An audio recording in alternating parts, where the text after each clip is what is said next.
is my last championship, and I think right now, because I'm just so focused on running each round, I don't want to think about the emotional part of stepping away, because those things can interfere with the preparation. I am just really grateful to be here in this moment, because I've said it before, like I've passed probably the hardest part, which was making the national team. So being here is such a huge blessing, and I'm really excited about the opportunity to be here and to compete. I think this is going to be an exciting championship, mostly because I'm in a good space. I think mentally I'm good. Our training has been fantastic, and I'm just looking forward to putting the pieces together. How happy are you with your preparation up to this point? How good do you feel going into the first round? I feel good going into the championship, as I said before, and going into the first round tomorrow. I think for me, what the opportunity that presents itself is to execute the first round. And once you execute the first round and get it out of the way, you kind of have an idea of where you are, what you need to work on, and take it a day at a time. I don't want to preempt anything. I want to focus on the rounds and each day and attack those and just, give it my all. All right, then, and personally, what do you want to get out of this? Personally, what I want to get out of it? Yeah. What do you mean? I wouldn't be here. You've won many, but your ultimate goal. My ultimate goal is to stand on the podium, of course.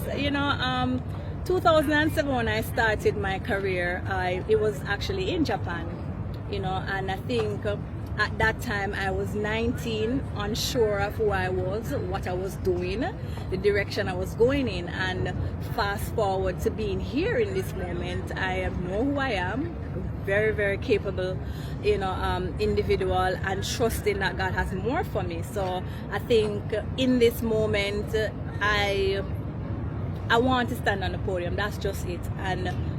But at the same time, whatever happens, I'm walking away feeling confident and happy for all that I've achieved, because I'm sure if you would have put me being here at this point, a lot of persons would have thought this wouldn't be possible. So I have already, I think,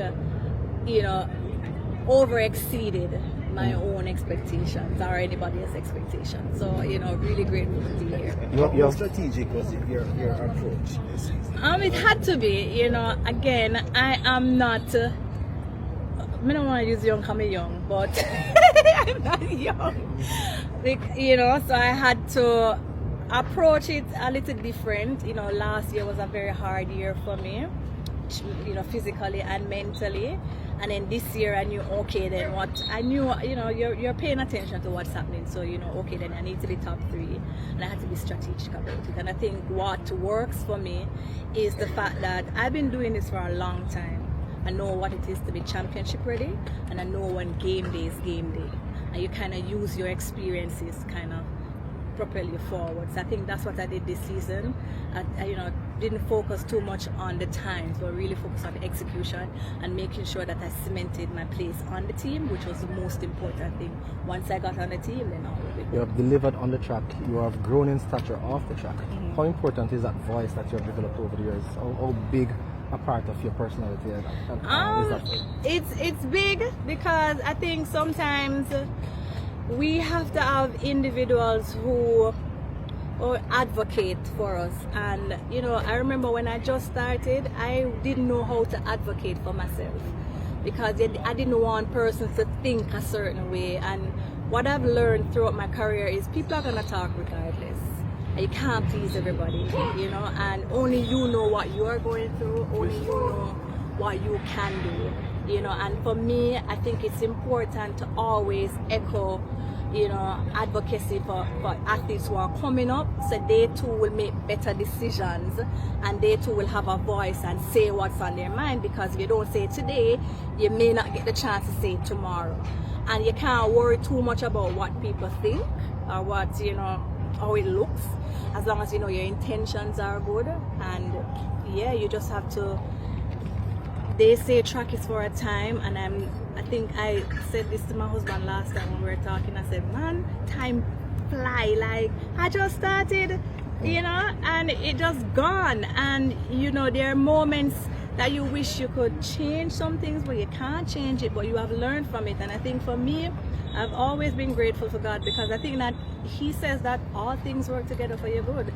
And every decision, every, you know, race that I've lost or I lost couple championship, I've always worked for my good. So I think ultimately it's just for the advocacy and teaching young athletes to say what you want and be confident in who you are, and understand that track and field is for a time, and you just have to stand in your power on the track and off the track. Fair to presume that advocacy is a part of your future? Advocacy is always a part of the future. You know, track and field has been good to me. It has given me a lot of things. I know a lot of persons say, boy, sometimes track can be ungrateful. I mean, yeah, we'll have the moments where you're disappointed for many, many different reasons. But I think advocacy is always in the future and always a part of what you do, because you have been given a platform for that very reason. And I know sometimes people don't want to take it on, but if you don't do it, who is going to do it? You know, so for me, definitely the future is bright, and I look forward to, you know, doing more for the sport and, you know, off the track businesses. But I'm excited about the next chapter. I really am. As I said before, I don't want to really zone in on what this all means, but I think tomorrow when I step on the track, you know, I'm not just stepping on the track just for me. It's for my son who is here and I can tell you, by the way, my son is my harshest critic. He said, "Mommy, no more fourth place." So it's not just for me, it's for my son, it's for everyone, it's for all of Jamaica, it's for every single person that has, you know, has been riding with me since forever. And I remember when I just started, I don't want to bring it up, but I remember when I just started where persons were like, you know, take her off the team, she's too young, she's inexperienced, to being here in this moment. So, you know, for every single person that's chasing a dream or a goal and you feel like, all right, you're stuck, you don't know where to go, just continue to believe that there's more, and ultimately you get to decide when, where, and how. Nobody gets to decide that for you. So when I step on the track, I'm stepping on that track with all of that, you know, being mindful and celebrating the moment, the history and everything. And I'm excited about it. I really am. I'll have my game face tomorrow, but I'm excited, really, really excited about the opportunity. Speaking of stepping onto the track, we've been doing so with Sherika and Tina. And when it comes down to Team Jamaica, the world is watching. It's almost like a fair of sprints. Tell us about, you know, how you feel about the chances of I think our chances are great. You know, for me, I think the I mean, you know, Sherika has been here before many times. I think it's also new for Tina, but she has also been at the World Championship, you know, World Junior Championship, and I think she's a double winner. So she has that experience. And if I know about her, she's a fierce competitor. She doesn't shy away from competition, and I think that will serve her well and serve Team Jamaica well. And I think it's just for each person to understand that when they step on the track, yes, we're representing the black, green and gold, but you're also representing you, and you have to make sure that when you go out there, you do what is best for you to make sure that you ultimately are in the finals. You only get an opportunity when you're in the finals, so you have to focus on that. And I'm sure, you know, a lot of persons will have their favorites, and that is fine, and that's a good thing. And I'm always rooting for Jamaica, you know what I mean? So for me, I think we have a good team, a very good team, a solid team, and I think we're gonna do great. We just have to go out and we have to execute, and yeah, we have something to share about. Yeah, we'll be seeing you in the 4x1 too, and we're looking forward to it. You're asking me we're if I'm, hoping because to, I want to know if you're asking me. Or yeah, we're asking you, presumably, but yeah. you're speaking to the 4x1. I'm supposed to be on the 4x1. Yeah, you're supposed to be. Yes, we're supposed to be on the 4x1. Yeah, Yes, yeah. I have made myself available Yeah. for the 4x1. I will not ditch Jamaica, so don't worry. I'll be here, God's willing. All will be fine. And hopefully 20th and the 21st, we close in style. All right. Thank you very much. Yeah, man, you're welcome. Thank you. Thank you, guys. All right. Shelly, what color here we're gonna see tomorrow? What is your color?